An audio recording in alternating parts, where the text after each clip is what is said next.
Are you a mom who loves fun, momming, and protecting your family?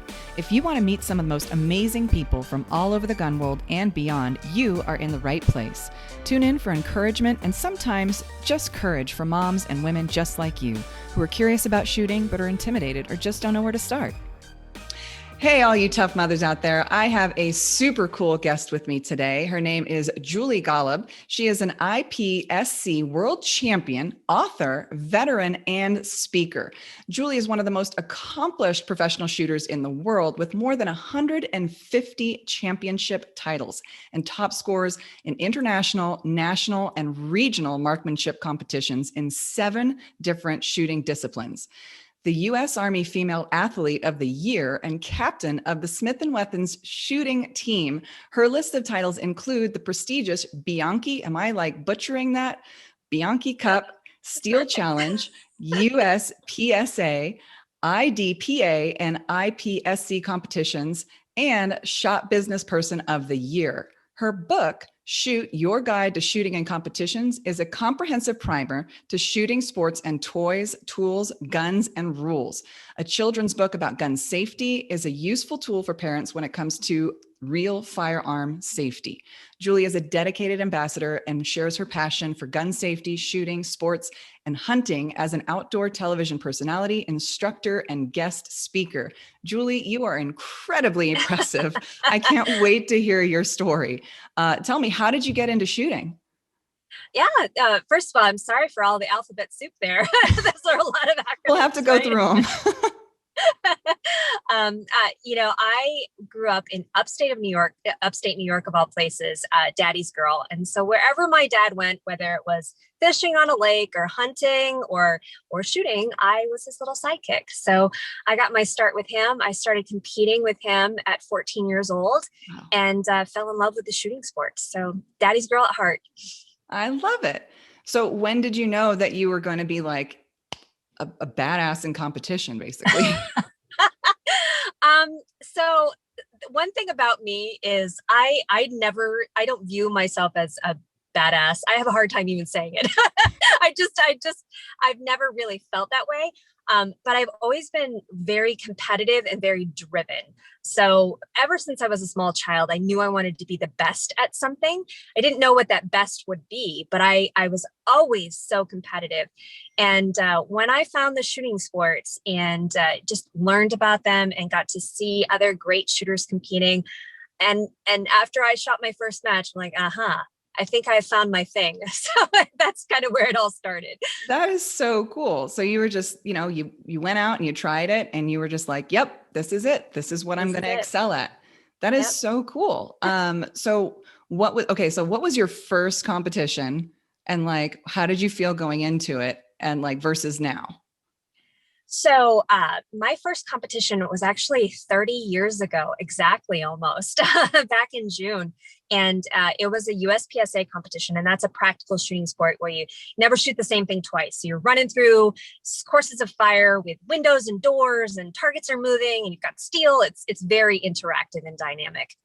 And I had a little bit of a good amount of knowledge going into my first match because I had worked these events with my dad for 5 years leading up to it. So it wasn't like it was going to be any big surprise of what was going to happen, right? Because I've been, standing behind the timer, that sort of thing. But I wasn't really ever prepared for the level of nerves that I experienced. I was really shaking, like literally vibrating in place. I was so nervous.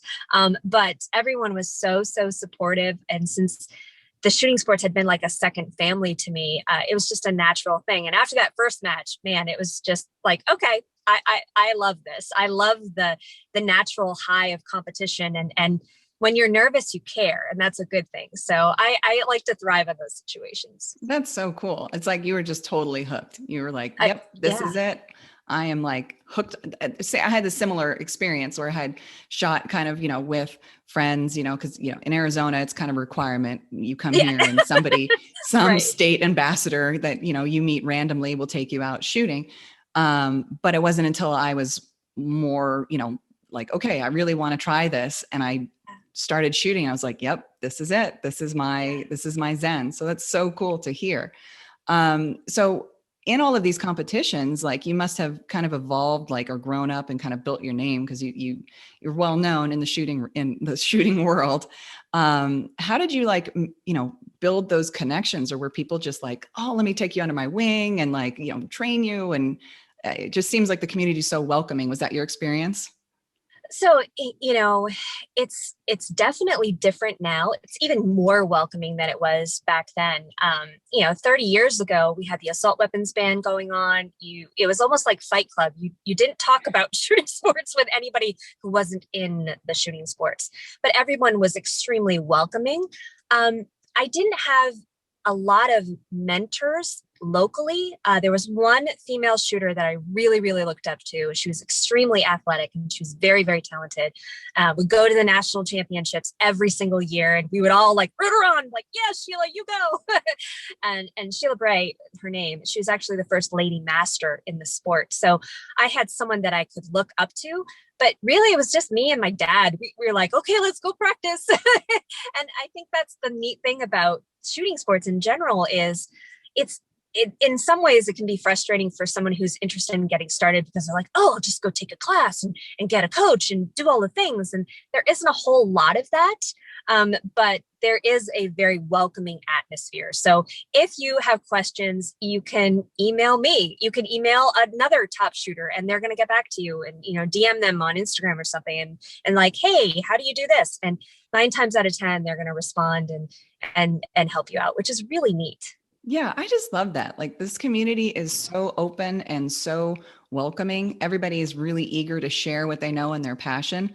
Mhm. Like, you can't really swing a dead cat without hitting somebody that's like really excited about shooting. Like, I'll just talk to people randomly and they're like, oh, you like guns? I like guns. Let me tell you everything about guns. And it's just, I know, you're like, right? I literally just asked about the time, but they're like pulling out pictures of them shooting and video.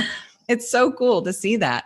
Yeah. And so it sounds like you kind of just have grown into this. Is this like your full-time endeavor with like competition and like, I'm assuming you train and you do all kinds of other things, and you've written a book, which I can't wait to hear all about.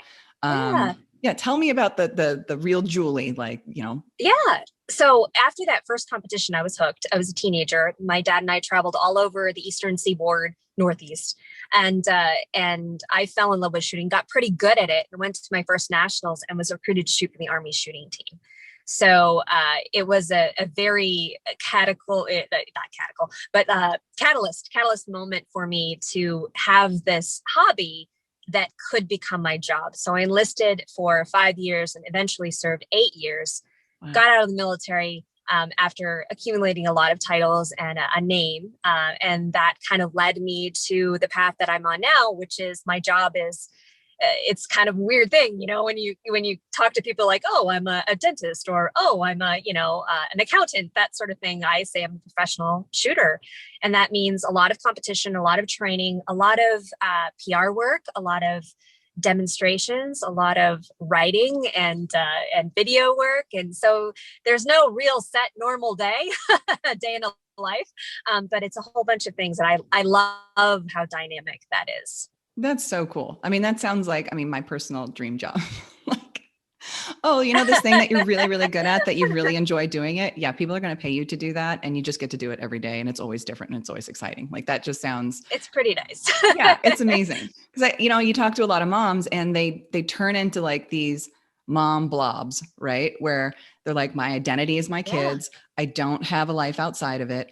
That's just me. And it takes a lot of focus and time, and they lose their passion and they lose their identity, which is so sad because, you think about it, you're like, well, what are you excited about? And they're like, I have no idea. And they get like depressed and despondent about Yeah. it. And so it's exciting to hear that, Mhm. like, you can be a mom, you can shoot, you can be excited about it. Like, this isn't like equestrian club. Like, you can absolutely do this on your own time in any city, anywhere. I mean, maybe not California, but most places, and truly grow in it and build like this really cool community, which I just love hearing. So tell me a little bit about the book that you're writing, or you've written, because it sounds like it's super important, especially for moms that are shooters, that are concerned about the safety and all that about their kids. Yeah, absolutely. My children's book, Toys, Tools, Guns, and Rules, is for young children. that basically introduces the conversation of gun safety at a young age. It's the universal message that everyone teaches in the firearms industry, and anybody rational will tell their kids, stop, don't touch, go get an adult if they see or discover a firearm that's left unattended. But the book also goes into a little bit more detail. We talk about the different parts of a firearm. We talk about the fact that anybody can use a firearm. It's not just the military. It's not just police officers. It can be a mom at a grocery store, that sort of thing. And so it gets the conversation going at a young age so that you can begin to nurture a rule setting, rule following procedure at home that goes along with, hey, don't touch this hot stove, that sort of thing. Don't touch these knives. And then you can gradually introduce firearm safety in a way that suits you and your family. Yeah, I think that's amazing, because I think a lot of people kind of swing one way or the other. One, they like introduce their kids and they start training them at a young age, which I get, but unless you're like really a good trainer, like I don't know if that's the wisest thing to do. And then there's like the whole, like they're scary. There's something that's like this mystique about it. And as we know, when you tell a kid not to do something, they never do it. Right. Never. They will instantly push your buttons and try to do that. So definitely demystifying it and making it something that's like, no, we understand what this is. We understand what the purpose is. Let's take the excitement and like that rebellion out of it and give it some respect. It becomes very boring when you answer all of the questions they want to have answered. Right. Like they just don't care anymore. Like they just know. And, my son, he's 5, and obviously I conceal carry. I go shooting a lot. He sees all the videos. I actually took him to the range once to do a drill night, and he kind of sat there on the range, like in the back with like his little earmuffs and his eye protection. And he was just enthralled by the whole thing. But I think for him, he kind of understood it. Like, he's like, oh, I get it. Like, this is something that needs to be respected. And now, I never have to worry. I mean, I lock my guns up and everything, but I don't have to worry about him being curious and like seeking them out, at least now. Right. And I will continue to proliferate that as he gets older. But I love that tool in that book. So where can people get a hold of this book if they're, if they carry or they're concerned about carrying, or even if they have friends who have guns in their homes and their kids go over there to play? Absolutely. Well, thanks for that. You can find it on Amazon. It's an Amazon published book, but you can also go to my website for that information, juliegolob.com, and you'll be able to see the books on the top menu bar there, and makes it easy. Awesome. All right. Moms, if you're out there and you need a good tool to teach your children about gun safety, absolutely go check out Julie's book. And follow Julie on Instagram. Like, she has got some amazing content and videos. Like, I could just watch that all day long, which I'll put a link in your show notes page. Julie, do you offer training, or do you have any other programs that you offer for women? So not currently. Being a busy mom myself, I have a 13-year-old and a 7-year-old at home, and a lot of crazy busy schedule at times. So I don't do much training or classes. But if you ever, this goes without saying to anybody out there, if you ever have any questions, you can DM me or email me through my website. I'm more than happy to help point you in the right direction and help you get started, whether it's in a shooting sport or if you're just interested in learning more. There's a lot of great programs out there, and I can help you find one. Awesome. Thank you. Okay. So going forward, like, what's your next big competition and or your next endeavor, and what are you doing like to prepare and train for it? Cause I'm just fascinated by that whole world. Yeah. So this year is I'm focusing on one particular type of competition.